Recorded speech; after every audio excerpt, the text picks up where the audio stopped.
Bonjour, je m'appelle Claude Grison, je suis professeure à l'Université de Montpellier et je dirige le laboratoire de chimie bio-inspirée et innovation écologique qui associe le CNRS et l'Université de Montpellier. Le cœur du laboratoire est ici, à Cap Delta, Grabel, donc au nord de Montpellier, mais le laboratoire possède une antenne en Nouvelle-Calédonie, au cœur des sites miniers sur lesquels on travaille en restauration écologique. On travaille vraiment à l'interface de la chimie verte et de l'écologie scientifique, où pour nous l'écologie est vraiment une source d'innovation en chimie, et à l'inverse, la chimie qui est développée est un petit peu la force motrice des efforts qu'on fournit en écologie de la restauration.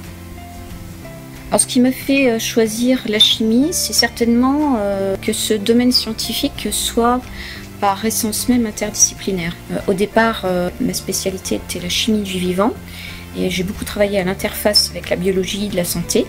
Et aujourd'hui, je trouve extrêmement intéressant de pouvoir apporter ces compétences de chimie dans le milieu de l'écologie.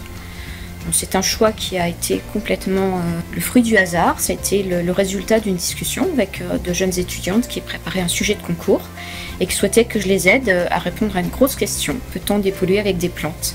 C'est un petit peu comme ça que je me suis intéressée au domaine de l'écologie, mais avec un regard de chimiste.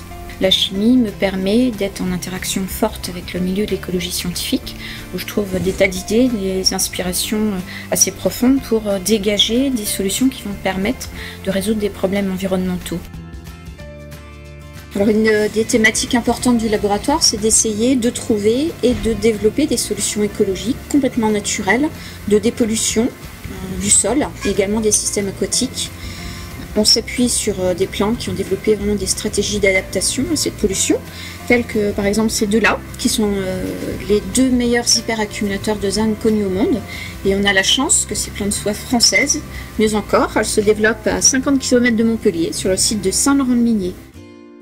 Quand on est chercheur, on a quand même une chance extraordinaire, c'est de pouvoir utiliser ses compétences pour être acteur, pour contribuer à quelque chose de concret. Donc ça, c'est formidable, avec une certaine liberté. Ma conception de mon métier, c'est d'être un petit peu chercheur-citoyen, c'est-à-dire grâce à notre métier, on peut faire évoluer les choses au niveau du quotidien. Moi, je pense que la chimie, qui a été décriée pendant un certain nombre d'années, est réellement en train d'évoluer. C'est, à mon avis, un des domaines scientifiques qui est en train de changer le plus rapidement peut-être que les autres. La mauvaise perception de la discipline dans la société nous a conduit à réfléchir également à notre métier, à notre perception de la chimie. Et je trouve qu'aujourd'hui, il y a un élan extrêmement positif et extrêmement intéressant. C'est pas par hasard qu'on parle de chimie verte, qui maintenant correspond à une chimie qui se met au service du développement durable. Je suis relativement optimiste sur l'évolution actuelle de la chimie, qui est de plus en plus ouverte aux problèmes environnementaux et qui a choisi d'y apporter une contribution.